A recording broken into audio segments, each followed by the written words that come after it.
Setelah ribut-ribut wacana ojek online tidak dapat mengonsumsi BBM subsidi beberapa waktu lalu, kini Menteri UMKM Maman Abdurrahman berharap ojek online atau ojol bisa mengantongi kepastian hukum jika masuk ke dalam kategori usaha mikro, kecil, dan menengah atau UMKM. Rencana pengendara online masuk kategori UMKM tersebut sejalan dengan rencana revisi UU nomor 20 tahun 2008 sehingga berhak untuk mendapatkan fasilitas sesuai kategori UMKM.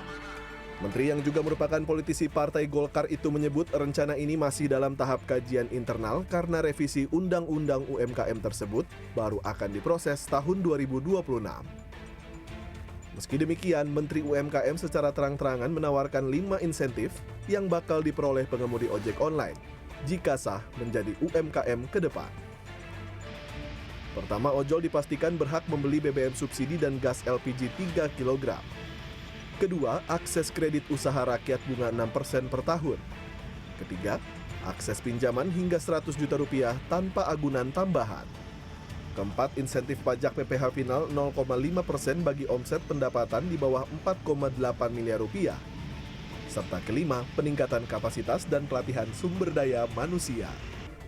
Ketua Umum Asosiasi Pengemudi Ojek Daring Garda Indonesia Igun Wicaksono berpendapat, pihaknya setuju jika pengemudi ojek online masuk ke dalam ekosistem UMKM. Alasannya pengemudi ojek online bekerja seperti pengusaha mandiri, tidak menerima upah dan tidak menerima perintah kerja dari perusahaan. Namun menerima perintah dari konsumen langsung melalui aplikasi, termasuk alur pembayaran. Pihaknya berharap dengan masuk ke dalam revisi UU UMKM, terdapat kesetaraan kemitraan pengemudi ojol dengan perusahaan aplikasi. Sejauh ini regulasi yang menetapkan hubungan antar pengemudi ojol dengan perusahaan aplikasi masih di dalam diskresi Kementerian Perhubungan.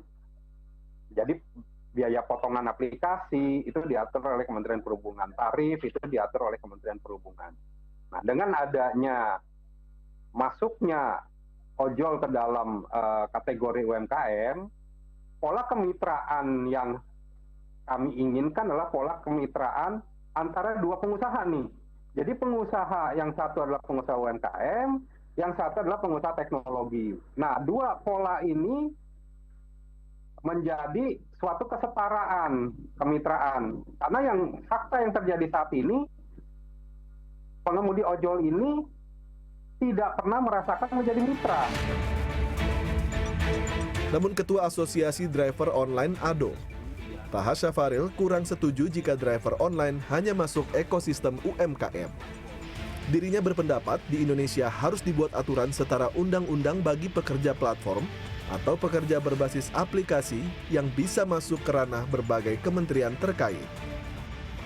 Apakah undang-undang itu dimulai dari Komisi Ketenagakerjaan, Komisi Perhubungan, atau Komisi tentang UMKM? Menurut saya, ya ini karena ini lintas kementerian, jadi ya dibuat aja sebagai misalnya undang-undang pekerja platform atau berbasis aplikasi. Itu yang harusnya dibuat oleh pemerintah dan diupayakan oleh lintas kementerian ini gitu. Terus nanti mungkin ada peraturan khusus ya kan, misalnya PP tentang perlindungan pekerjanya, misalnya pekerja platform mengadopsi rekomendasi ILO dan rekomendasi UMKM misalnya, atau rekomendasi perhubungan bahwa ada misalnya ada juga Komdigi sebagai pihak yang harus memberikan transparansi algoritma.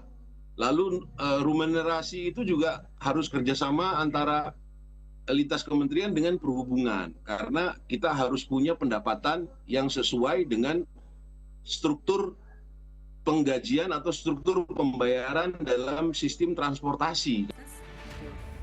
Terpisah peneliti ekonomi digital Selios, Rani Septia mengungkap, keuntungan pengemudi ojek online menjadi UMKM sama dengan pengusaha yang berada dalam naungan Kementerian UMKM. Akan tetapi kesulitan dalam mengakses pendanaan seperti keberadaan nomor induk berusaha atau NIB dan laporan keuangan usaha bakal menjadi salah satu hambatan besar. Ketika pengemudi ojek online ingin mengakses KUR ini, maka mereka harus memiliki NIB dan juga misalnya harus memiliki laporan keuangan. pemerintah harus memberikan sosialisasi dan juga pendampingan bagi para pengemudi jika mereka ingin mengakses KUR. Yang kedua adalah jangan sampai benefit yang datang dari ojol yang menjadi UMKM ini justru menjadi insentif bagi yang lain untuk masuk ke sektor ojek online. Karena harapannya pengemudi ojek online itu hanyalah profesi sementara sebelum mereka masuk atau berpindah kepada profesi lain yang lebih produktif. Rani menambahkan, pemerintah diminta melakukan pendampingan dengan menambah skill baru yang lebih produktif agar profesi pengemudi ojek online bukan menjadi profesi utama di masyarakat, melainkan profesi batu loncat menuju pekerjaan yang lebih produktif dan menguntungkan bagi pekerja. Agung Happy, Maranatha, Jakarta.